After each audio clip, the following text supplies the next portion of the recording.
Hello. Buenos dias, hola. Bonjour. Dzień dobry. My parents are from Ghana. Hello. Hallo. Bonjour. Culture is home for me. Bună ziua. Bună dimineața. We have 42 nations represented at our school. Salamu alaikum. Merhaba, buongiorno, moin, forza Napoli, servus, Bravo. grüezi. Je suis multiculturelle. Ma mère, elle vient du Cameroun et mon père, il est allemand. My parents are from Croatia. Culture is like the traditions and forms of a home, and it kind of forms like the country, or its culture is the people, and the people form the country. We are Sophie-Barath.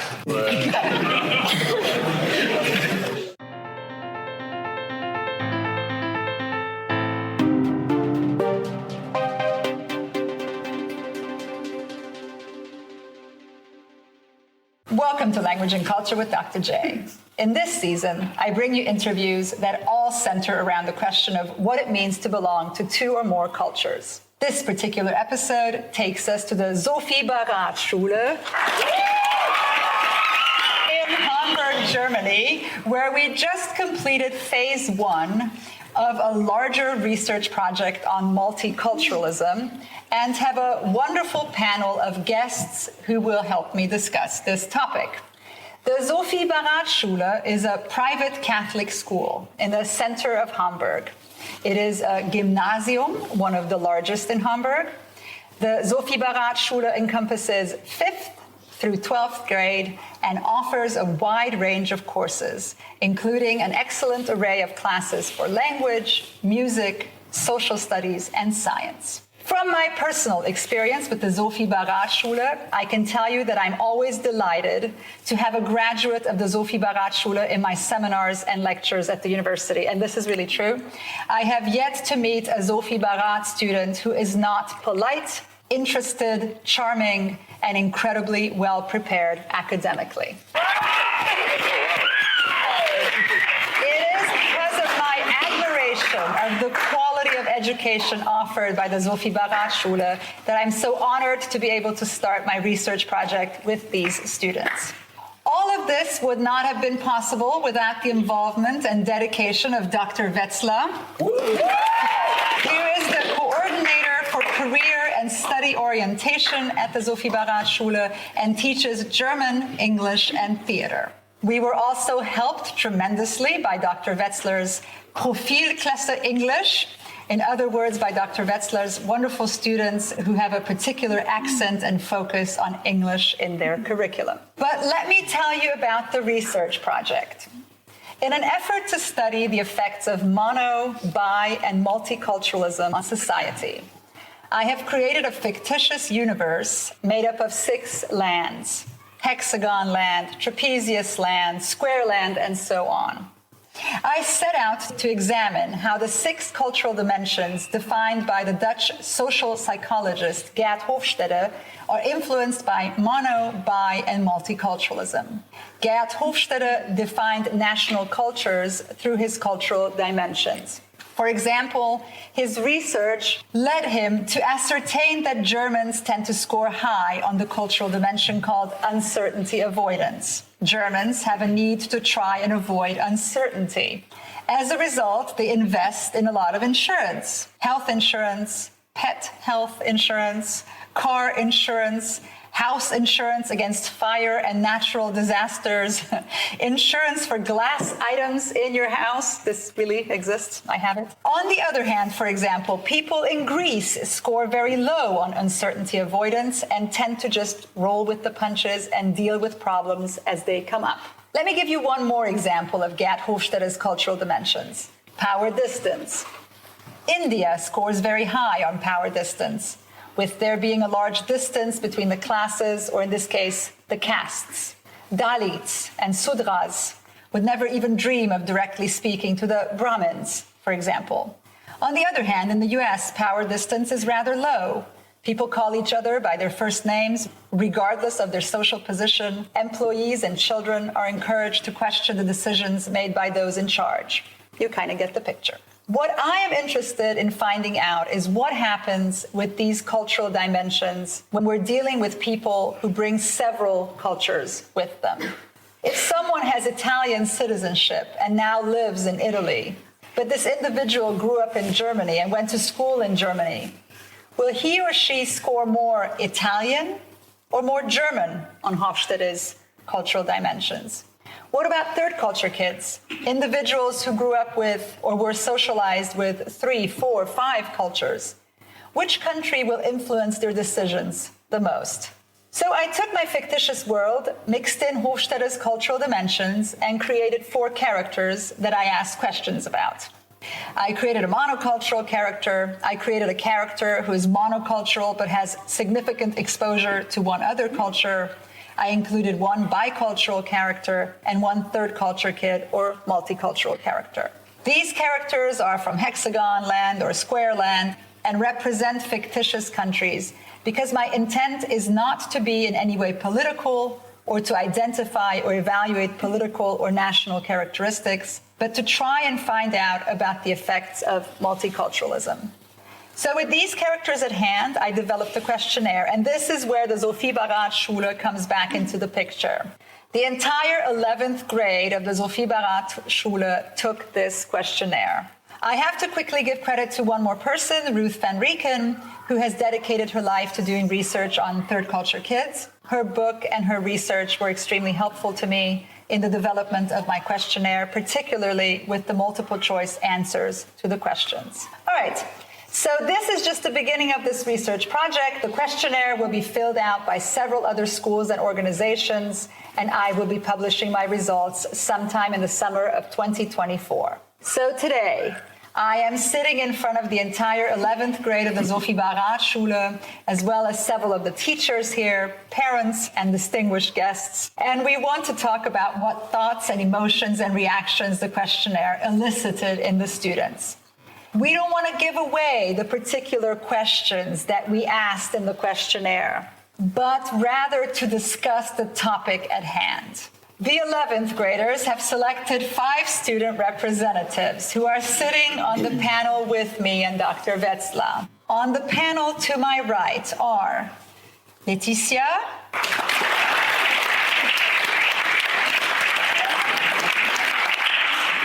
Emily,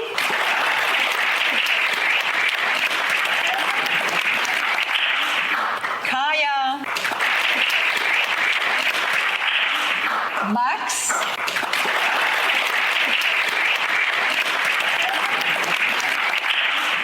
Daniel,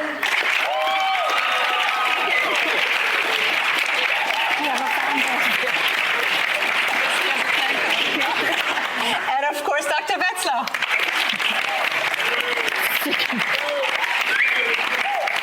Okay, welcome everyone. Students on the panel, could I get you to briefly introduce yourselves? So my name is Laetitia and I'm 16 years old. I'm Cameroonian, half Cameroonian and half German, but I was born and raised in Germany. I'm Emily. I'm 16 years old as well, and my father is from China and my mother is from the Philippines, and I was born and raised in Hamburg. My name is Kaya. I am 16 years old as well, and I was born and raised in Germany, and both my parents are German. And my name is Max. I was born and raised in Hamburg. My mother is Polish, my dad is German. I grew up kind of bilingual, but my mom, she just spoke Polish with me when she was really angry at me or getting angry, so that happened very often. Yes, I'm Daniel. I'm from Austria. My parents my father is Austrian and my mother is from Gabon, but I grew up in Austria and then we moved to Germany. My name is Dr. Wetzler. I am 51 years old and both my parents are German. I lived in Britain in between though. So this is meant to be a discussion, right? So every single day we're choosing to act a certain way. What are our actions guided by? When you pick what you're going to eat today, when you think about how you're going to get to school, or what kind of entertainment you're going to use. So in terms of food, I believe it's mostly my parents' decision because I'm rarely home to really eat something, so they're just making food, and if I come home, they say, yeah, eat this, eat that. And mostly it's Polish food, so it's really nice because I'm always really happy to eat Polish food because I really like it. In terms of like entertainment and transportation, it's more like a common thing which I do every day, so I don't really think about it anymore. It's just like, all right, I stand up, get ready, and then I just take the train to school. If the train is not working or something, I'm taking the bike or my parents are driving me, but it's always just like a few options which I can choose, but it's mostly the same, so it's not much to decide by. But already that with transportation, your experience as a Polish, German young man is completely different from that of an 11th grader in the US. You would probably, you're 16, 17? 17, you would have a car. Basically. Most likely you'd be driving to school. So you know, these are huge differences. But let's go on a little bit farther with food, actually. So you eat Polish food at home mainly. What do you think you'll do with your kids? I mean, I know it's hard to sort of imagine the next generation, but you know, these are things that we pass on to future generations. Do you think that you will pass on this cuisine because it makes you feel homey? It's associated with coziness, with mom, with, right? So. Yeah, so the problem in the whole thing is I hate cooking, so I'm not really sure. But because it's a common thing in my family to give by the recipes on like the next generation, I'm pretty sure I would do that, because if I'm older, I still want to eat the Polish food. So if my kids don't want to, all right, it's cool for them. But I'm pretty sure I'm still going to eat Polish food and Polish drinks and stuff, just because it's somehow my childhood, but somehow just the taste is that good, so I will just keep going on. Okay, so let me hear from the rest of the panel as far as food is concerned. To what degree are you affected by, you know, different cultures, and how willing are you to also find out about the cuisine of other cultures, ones that you do not yet know? So for me, at home, I actually just eat Cameroonian food, and that's what my mom taught me, like, since I was like very little. So for me, it will be actually, I will pass to my kids definitely Cameroonian or African cuisine, yeah. Well, for me, my mom loves cooking, actually. So we're always trying different cuisines. For example, I think in a week we try from different culture, everything. She likes to try it out. And my father is very open about it. But mostly we are eating probably Asian cuisine, but it's sort of a mixture of all the cultures. So at home we usually try out new stuff because we don't have a culture or special food that has a meaning for me and my family. So we are just very open for new stuff and finding new recipes, trying new recipes out, because maybe food is like a glimpse of another culture for us, and it makes us feel like we are, while we're eating the food, like part of the culture and experience something from another country. I would say the least thing we eat is German food. So most of the time we're trying out different stuff, Italian, sometimes Portuguese. Sometimes it even depends on where we were on our last vacation on holidays, because then we found new food we really like and try to recreate it at home, because it gives the vibes and it's somehow so cool. And if we do not know what to eat or what to make to eat, we're just gonna go back to the Polish stuff, because we always have something there. So yeah. As I grew up in Austria, we always ate Austrian food. The Wiener Schnitzel is a good example for that. And for me, it's a little bit difficult because I always liked the Austrian cuisine, but I never adored the cuisine in Gabon as much as I would like to, because my mother is always trying to feed us little pieces of her cuisine too, but we're always saying, oh, we prefer schnitzel right now. And then she's a little bit disappointed, but I'm trying very hard to eat the food that she wants us to eat too. But I'm not that good at experiencing new cultures in terms of food.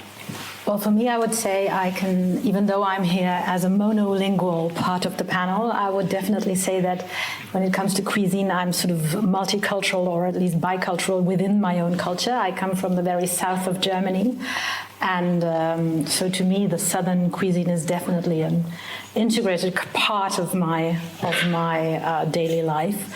And I remember how my daughter, when she was in kindergarten, when she kept getting these Freunde-album, and when it comes to the question of favorite food, everybody else would be putting, I don't know, pizza and ketchup and pasta, whatever. And my daughter, born and raised in Hamburg, would always put Multicultural in exactly that way. And of course others would be staring at her, not knowing what she was talking about, and to her it sounded so completely normal to be putting that as your favorite food. So there you go. You can, I think, even carry these different cuisines even within one leading monoculture in a way. You know, that's one of the things that I find interesting. I mean, we have monoculture, biculture, multiculture on the panel, and it doesn't seem to make a difference. We're all kind of curious and exploring different cuisines. So do you think that there is a difference? Do you think that we could say any generalizations about monocultural people explore more cuisines, or multicultural people explore it more or less? Or do you think it's kind of also the depth of it? For example, one of my pet peeves is, you know, when we say we know Asian cuisine, sushi, for example, where it's like reduced to something you can buy at the grocery store. Sure, it's great. I buy it too sometimes. But, you know, it takes 7 years to form a sushi chef. If you want to have real sushi, it's a whole art form. So what we said was, we're all curious about different cuisines, but do you think that we go, quote unquote, deep enough? Or do we just kind of say, oh, just because I eat antipasti, I know Italian cuisine, whereas I don't? Or I think in Germany, we have the luxury to have the accessibility of almost every food around the world. So we could basically try out everything we want to have. We could have sushi, we could have pasta, we could have currywurst, burger, basically everything, even French fries and a milkshake if somebody likes that. But I think in other parts of the world where the economy is not that high status, it's harder to find food like Wiener Schnitzel somewhere like on the other side of the world. So we around here, we can find pierogi and kolachiki and stuff in some of the stores, but in other parts of the world they only have like one restaurant in the whole country, even if they have that. But I just wanted to say that I think it's getting more and more difficult to be defining that one cuisine, and I think it's more difficult in Germany than it might be in other countries. You would find all sorts of dishes on there, and only a few of them would be considered traditionally German. I think the pizza is nowadays as traditionally German as can be, really. I mean, my parents keep telling me how fantastic it was when the pasta came to Germany, really. And that they had not experienced that before. So I think it's getting more and more difficult. I think Austria is much better at sort of keeping their traditional food in a way, and I think you get it less and less in Germany to be actually talking about German cuisine. I mean, even fine dining in Germany these days, French or whatever. So it's a different role, I think, that the German cuisine plays these days. To maybe add another aspect, you brought up the example of the Asian cuisine, and I think when we today in Germany say, yeah, I today had sushi or I ate something typical Asian, then we do not have the full experience you would have if you were somewhere in, for example, China, and really have the dish in a local restaurant with a local chef. But you would experience something much less spicy, for example, because here in Germany we maybe do not prefer that spicy, or we preferred maybe another way, not this traditional, original way, and therefore maybe it's wrong to say, yes, we can experience cultural food and traditional food in Germany every day, because we can't, in a way, because it's always a bit different. It's never really how it is in its home country and in its origins. May I say, I believe that if you have a country with very traditional food and there are different pieces, So in Austria, we don't just have Wiener Schnitzel, we have other You have Wiener dishes Würstchen as well. In Hamburg, when I came to Hamburg, the first dish I knew was the Lapskaus. And if you see a Lapskaus, you're very frightened and shocked by that, because you would never eat something like that. My father did, and he said it tastes better than it looks, but that doesn't mean that it tastes great, because it does not really look that great. So if you have many different dishes in your country, you will tend to preserve them more. In Austria, our cuisine is like a treasure. It's no one would like to trade our cuisine, but I think if you don't have this variety of food, you may tend to try other dishes from other cultures as well. How important is it for us to keep a particular national cuisine? Do you think that we're maybe going towards more of a global cuisine? Right now, there are all sorts of trends where chefs are mixing what they learn from French cuisine, Mexican cuisine, Italian cuisine, African cuisine, and they're mixing it and coming up with their own styles. Why not? Is that legitimate? Why can't that be the global style? I think it's a bit about identity. I would like to refer to something Max said earlier. He explained that different Polish recipes are passed on in his family, and that his mother cooks, and that he would like to introduce his children to this cuisine. And I think that shows us that the differences is something about family history, about your own history, about your identity, about how much you identify yourself with your country and with your fellow countrymen. And I think it is very important to maintain different cuisines around the world, because food brings people together. Food is a main part of a culture, and I think we should never start to mix up all the different dishes and different ways of preparing food to have, in the end, just one main cuisine around the world, because we would lose so much diversity and so much variety and so much to explore, and I think that would be a very, very big shame. But with that logic, then we would need to keep some sort of authenticity for each cuisine. So if we do say it is important for us not to lose this cultural heritage, not to lose the identification factor, the belonging factor, the identity factor, then it would be important to, like I said, keep a certain authenticity, keep a certain depth of it. But then what do we do with bicultural and multicultural children and families?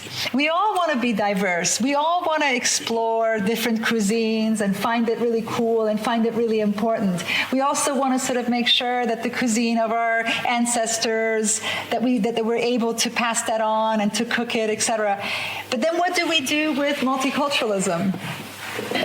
So I think the identity is not even that important in the first way. I think in the first way, which is important, is that you're not mixing up stuff or not mixing up different identities, because then you just lose them. If you cook different varieties of food behind each other, like 7 days a week, you cook every time a different food, it makes this one curse special. And if you just mix them up and like try a little bit Hungarian and German and French and American in one meal, you don't have any option anymore. You're just losing the identity and the variety per course, I would say. I just wanted to say that I think I think that the whole idea of cooking, of a cuisine, is changing in the way that our world is changing. I was born in Romania, but to Hungarian parents. The point is that already if you talk about my national cuisine, my national identity as defined through cuisine,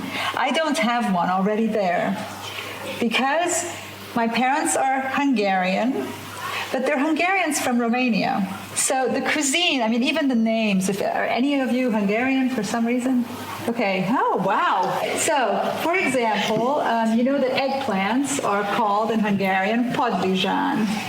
Right? Am I right? Okay, in Transylvania, we say vinetta because the Romanian word for eggplant is vinete.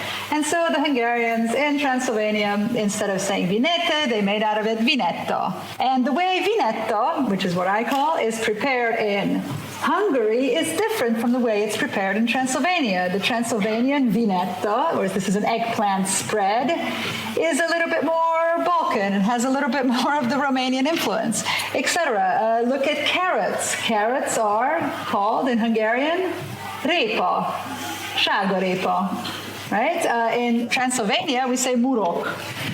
I mean, you know, it's like a completely different word. So already, what do you do with my national identity when it comes to that? It's no longer a national identity, it's a regional identity. Okay, now you take me out of that and you transport me to Texas. So then I grew up in Texas. So I grew up with burgers and pizza and hot dogs and whatever, I mean, American cuisine, if you will. For example, white bread. To this day, I can't stand white bread. I cannot eat the spongy white bread. So that's one part of my American identity that never took off, right? Then I studied in France, so I love foie gras, and I love croissants, and I love, oh my goodness, I mean, French cuisine anyway. So what do you do with my national identity? And so what I pass on to my children is a mix. I would view it as something like an exchange. You brought your traditions, your Hungarian traditions to the US and got something in return, and you learned to enjoy, except for white bread, you learned to enjoy maybe the American cuisine. Then you came to France and you could tell the French something about American and Hungarian cuisine, and you learned something about French cuisine. And you experienced all these different cultures and all these different foods, and I think this is a knowledge you could pass on to your children to teach them, and this is maybe the most relevant thing I see in your story and in your life. You could pass on to your children to be open for everything and to try everything out, but still find their own identity.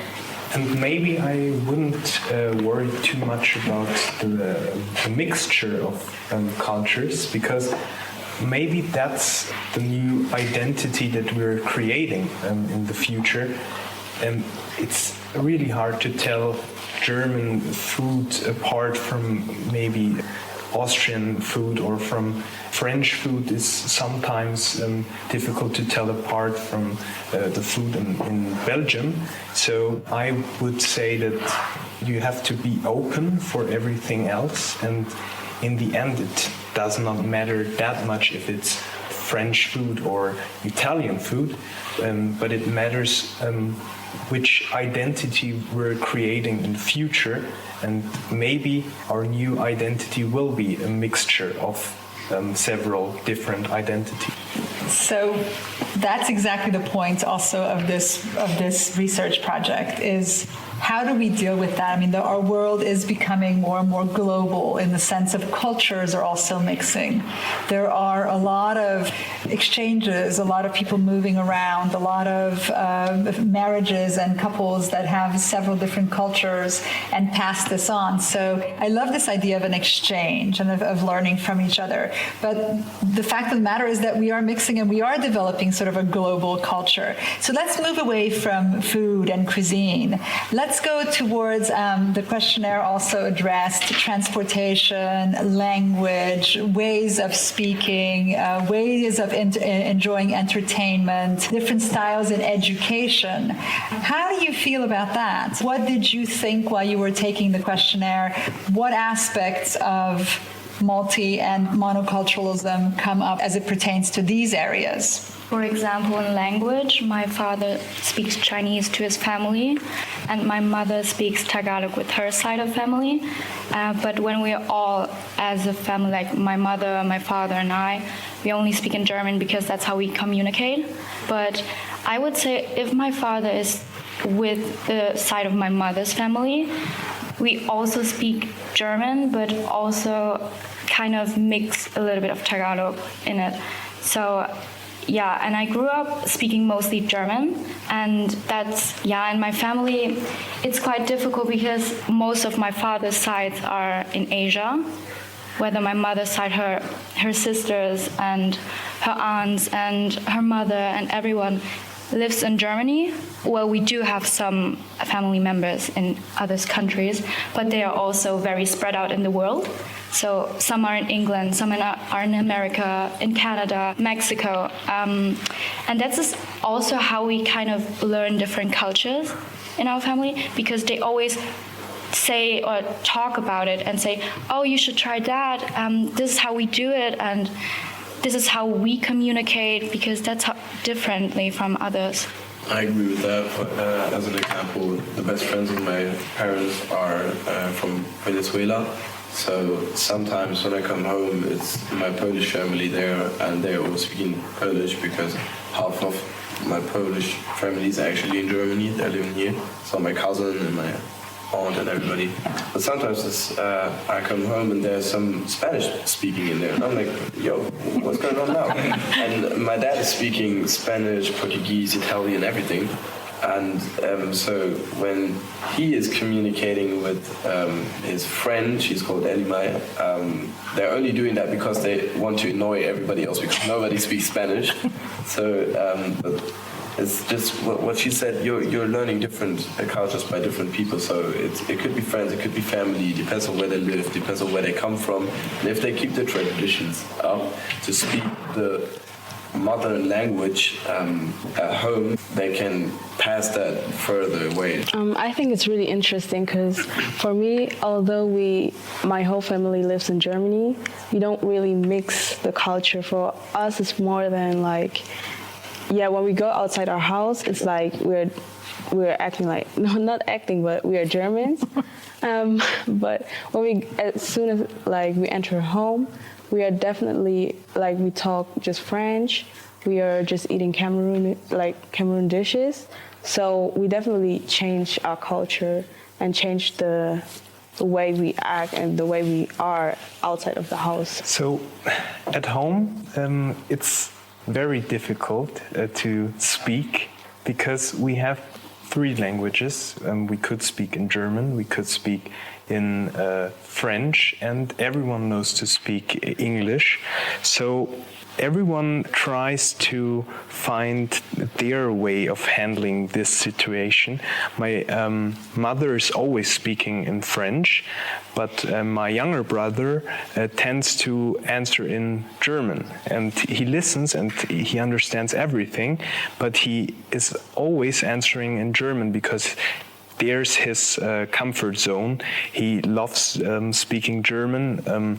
Now he's listening a lot to English music and is trying to speak English, but he's always answering in German. And I'm more answering in French, but when my father steps into the kitchen, we're switching into German because then we know my father, he could speak French with us, but as I grew up, I always answered in German, and it was it's like a habit that if my father is around, we're always speaking German with him.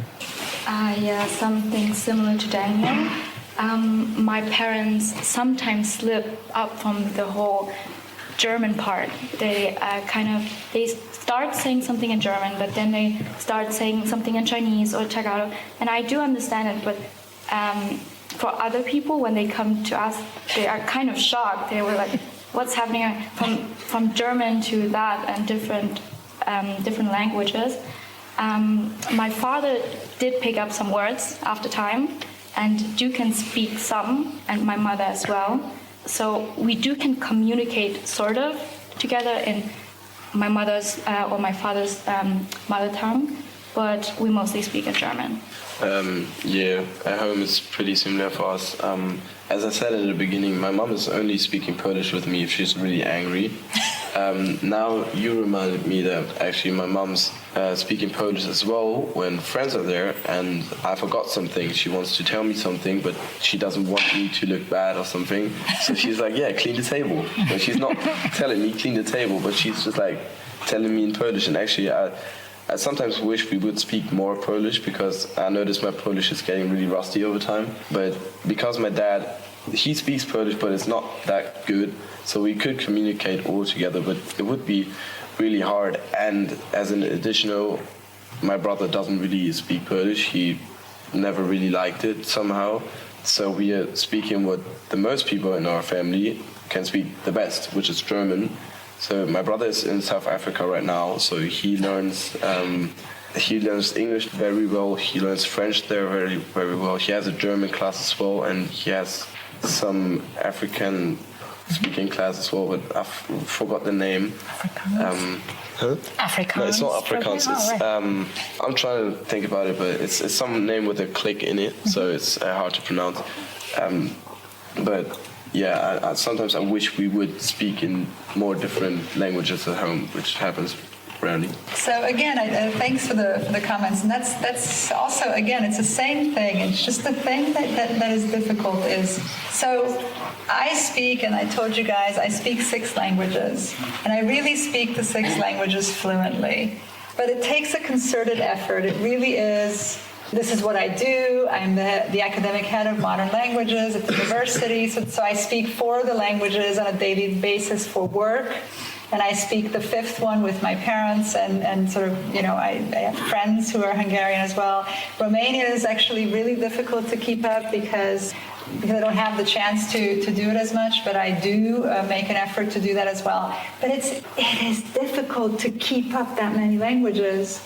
And that's something that worries me a little bit, that we end up sort of speaking languages just a tiny bit. I've even noticed this, for example, with our students at the university, that very often there is a tendency to take more than 1, 2, or 3 languages, which is great, right? We say it's diversity, it's great, we encourage multilingualism, absolutely. But oftentimes what ends up happening is that you reach sort of this B1, maybe B2 level in the language, and that's it. So you don't learn it well enough to where it's actually with you and you can keep it lifelong. And after 1 or 2 years, you kind of just lose it. And so I wonder if that's, you know, I mean, certainly as an input, as a way to get interested in the culture, as a way to discover something new, or to sort of grow your brain and stimulate your brain. But for the linguistic skills, is it beneficial? That's one. And the other one is, what do you do, again, with multicultural families? So I did not pass on Hungarian to my children, and my parents are very sad about that. I speak to my parents in Hungarian. We continue to speak to each other in Hungarian. But my parents live in Kansas, and they speak English. So why would I teach my children Hungarian? Why? Where are they going to use it? They speak French from school. We are teaching a little bit of Spanish because their father also speaks French and Spanish. That's 4 languages. German, English, French, and Spanish. Hungarian gets lost, and that scares me as well. But I mean, of course, they know how to pray, they know how to curse, they know, you know, they know how to do the basics in Hungarian as well. But it will be a language that's lost. And so what do we do with these questions? You know, what do you pass on? I just wanted to come back to 2 points you just made. The one point being we tend to get, in a way, lazy. We learn languages, we learn them up to a certain point, and we're able to communicate in those languages, and then we start becoming lazy. And I mean, that's something that all of these Year 11 students have just noticed. They're all very good at English. They all are. And then they come to Oberstufe, and all of a sudden it's kind of like sort of is not good enough anymore. So they might have even returned from abroad. They might have spent a year in the US, in Canada, in New Zealand, wherever they might have been. And they would have gone along so well, and they would have just lived their life there. And all of a sudden they come to the English classes in 6th form, and they have to use a completely different register. They have to have their analytical skills in English, so it's a completely different kind of thing. And I think that is tricky because we tend to believe that English is a language, the lingua franca. It is a language that is so easy to learn, and I do agree with that. I think, we could be all done. We could wrap it up after grade 8 and get along fine, just fine. But that's when it starts getting interesting, and that's when it starts... Right? Exactly, when you're able to do the nuances and when you can actually speak a language in a way that you can fully grasp the culture that is connected to it, coming back to culture. So that's the one point I wanted to make, that it gets very, very difficult after a certain point, and it's uncomfortable, and it's a lot of work. I can certainly agree on that point. And the students, I think they can definitely agree on that as well. And the second point you just made, where does it stop? What drives me into passing a language on? What drives me into handing on that cultural aspect of language? And I think one of the points you just made, you said, my children can pray in in Hungarian. I think it is connected to some sort of feeling, and again, here we are, identity. For example, for me, from the southern part of Germany, I come from a town where you might not understand the people due to the accent, right? And to me, that was the one thing I promised myself, that I did not want my children to be in my hometown, speaking to my parents, not being able to fluently understand their own grandparents. That was sort of the mantra for me. I did not want them to go to a shop, being asked something, and they're just staring at people, which my husband did when he was there for the first time, but that is fair enough. So that was I, as a mother, what was the minimum I wanted to reach, and that was certainly some sort of skill of understanding. Mm-hmm. Obviously, I'm not speaking the accent.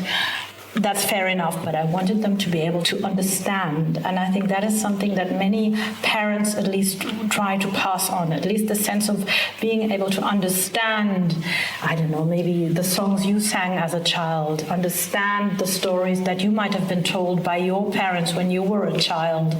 And I think that's important. I agree with that. What you said earlier is, why would I teach my children Hungarian if they don't need it?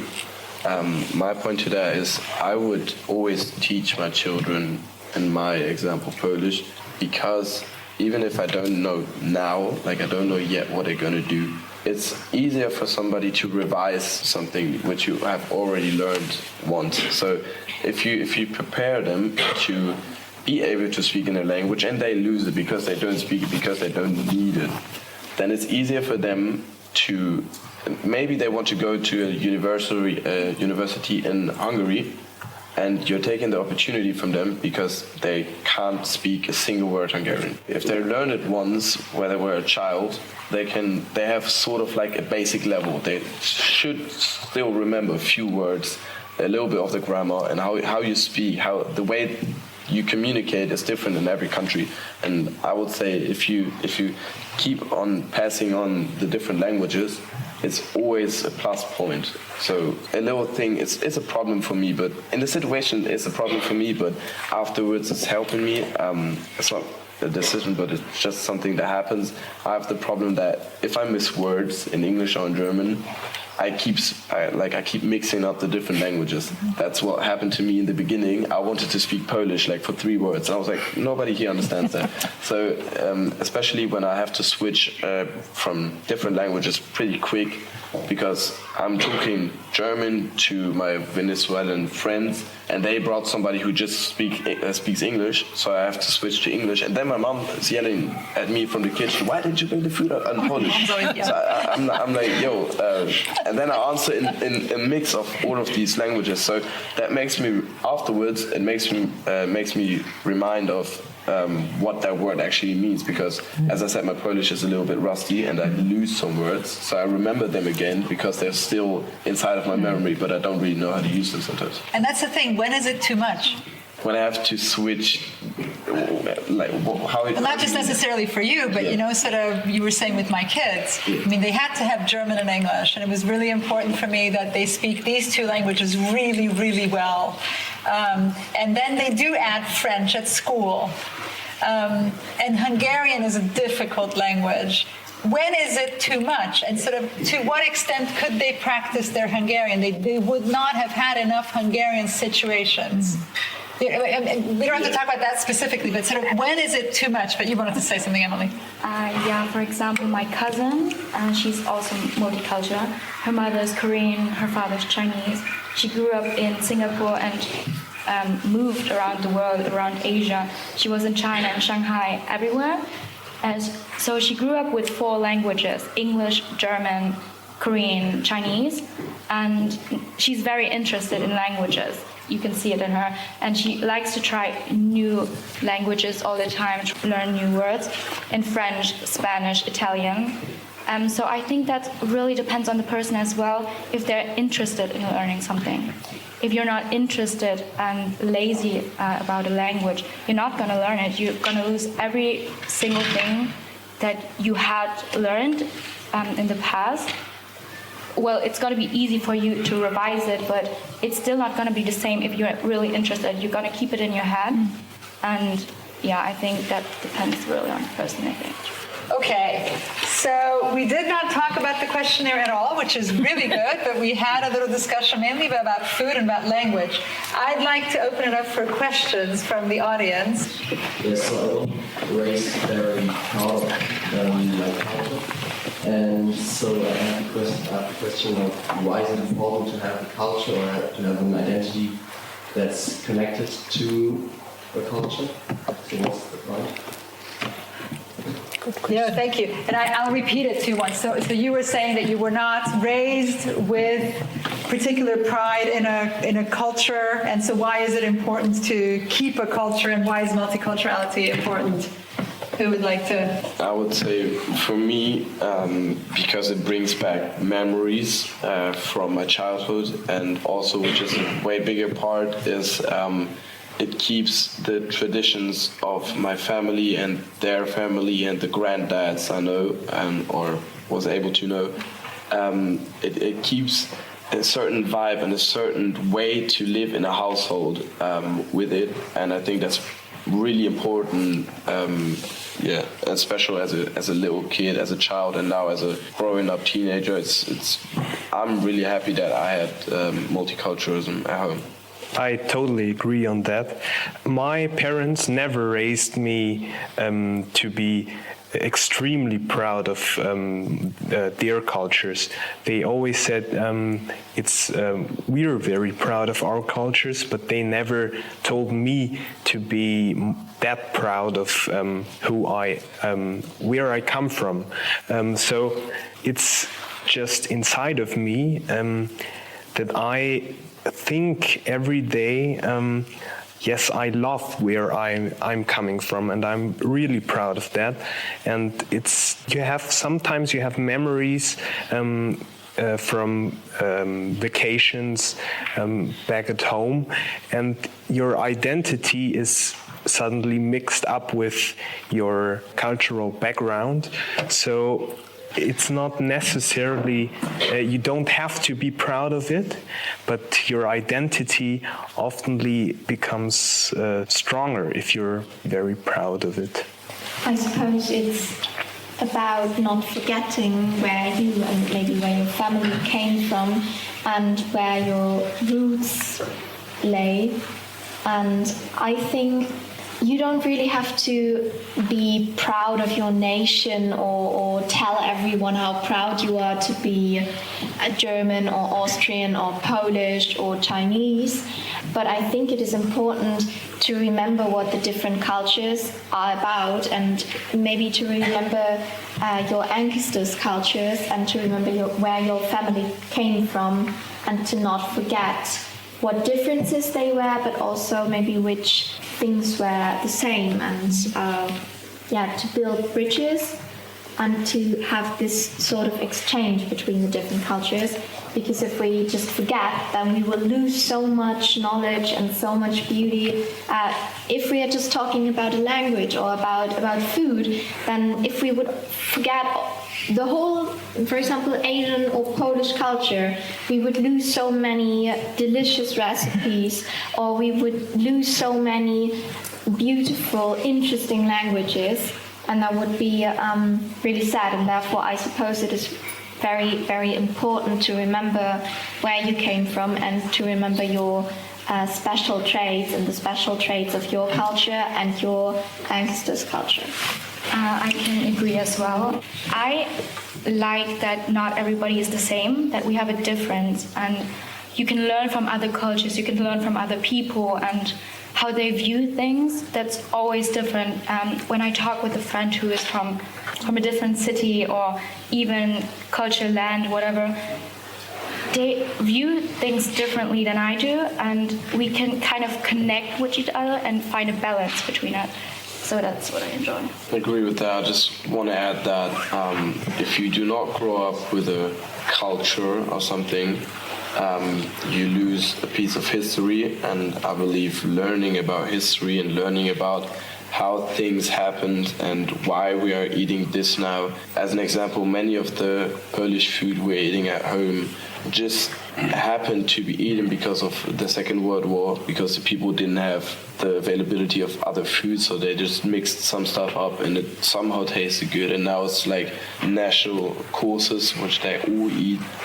And I believe if you grow up multicultural or cultural, it connects you to different people and to new people. As an example, I've met a friend, she's Russian, and a few weeks ago we just compared language and what we eat and stuff, and it was pretty similar, and it didn't surprise me because I knew Russian and Polish is pretty much, it's near, it's pretty much the same, not the same, but it's mostly similar, and I just think it makes you learn stuff about different cultures as well, and this is really important. Thank you so much for taking the time to take the questionnaire. Thanks for participating in this podcast episode. The episode should air sometime in October. I will let Dr. Wetzlar know so you can listen to it.